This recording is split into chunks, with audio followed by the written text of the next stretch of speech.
From the National Newsroom of the Canadian Press, I'm John Kennedy. Jimmy Carter, the peanut farmer turned U.S. president, has died at the age of 100 years. Carter won the presidency in wake of the Watergate scandal and the Vietnam War, while enduring a humbling defeat after one tumultuous term and redefining his life as a humanitarian. At a 2015 news conference, he said he'd been blessed throughout his life. I've had a wonderful life. I've had thousands of friends, and I've had an exciting and adventurous and gratifying existence. Carter was the longest-lived American president in U.S. history. The Transportation Safety Board of Canada says an investigation is ongoing into a rough landing incident at a Halifax airport. Airport spokesperson Tiffany Chase says an Air Canada Express flight from St. John's, Newfoundland and Labrador was experiencing an incident related to its landing gear. A Nova Scotia RCMP spokesperson says nobody was hurt in the incident, but flight activity was halted temporarily at the airport following the landing.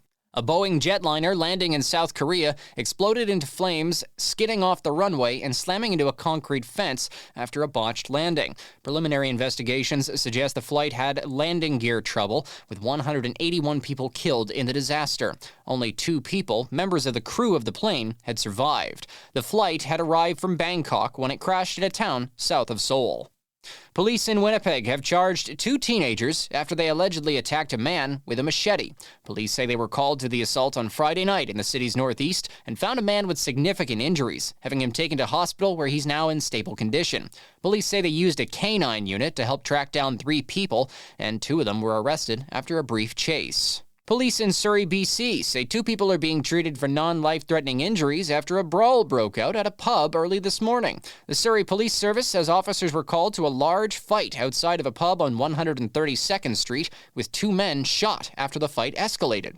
Staff Sergeant Lindsay Houghton says the injuries were fairly minor and the individuals were taken to hospital by members of the public. The final preparations for London's New Year's Day parade is underway. The event will be headlined by singer Peter Andre and will make its way along a 2-mile route through the city's West End on January 1. Joe Bone, the parade's director, says there'll be just under 10,000 performers in the show. Sort of cross between carnival, pomp and ceremony, marching bands, cheerleaders, you name it. It's going to be just the biggest party. 28 nationalities will be represented, with performers from Costa Rica and cheerleaders from the United States among the acts. They were busy rehearsing along the banks of the River Thames on Sunday. I've been cheering for about 7 years, so I'm very grateful to get to come to London because I know a lot of people don't get to come here.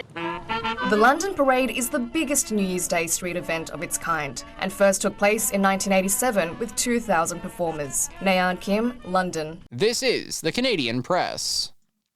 In sports, the Calgary Flames are meeting with the NHL's hottest team in one of 9 games on the schedule. The Vegas Golden Knights will take on Calgary after winning 5 games in a row and leading the league in point percentage. Edmonton and Anaheim were one of the earlier games, while Ottawa is at Minnesota and Montreal visits Tampa Bay in the later games. The Ottawa Charge have their first road victory of the PWHL season. Emily Clark had a goal and an assist in a 3-1 win over the New York Sirens. Sarah Fillier scored early in the 3rd period to ruin Emirates Mashemeyer's shutout bid. The Miami Dolphins will try to keep their slim playoff hopes alive without starting quarterback Tua Tagovailoa. He'll miss today's game against Cleveland due to a hip injury. Tyler Huntley will be under center for the Dolphins, who need a win to stay alive in the AFC wildcard race. And the Toronto Raptors are bringing a 9-game losing skid into the matchup against the Atlanta Hawks at Toronto's Scotiabank Arena. From the Canadian Press, I'm John Kennedy. Thanks for listening. Don't forget to follow and subscribe. For more of today's top stories, visit thecanadianpressnews.ca.